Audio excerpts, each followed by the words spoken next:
So this is the smoke alarm. I'll be doing the unboxing.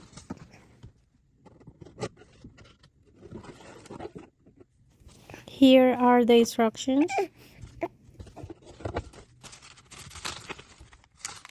And it comes with the screws so we can install it.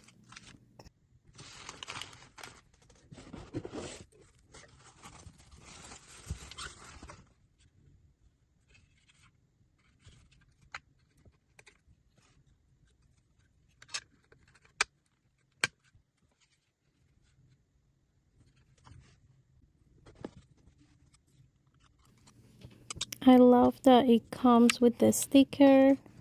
So if you want to stick it to the wall, you can.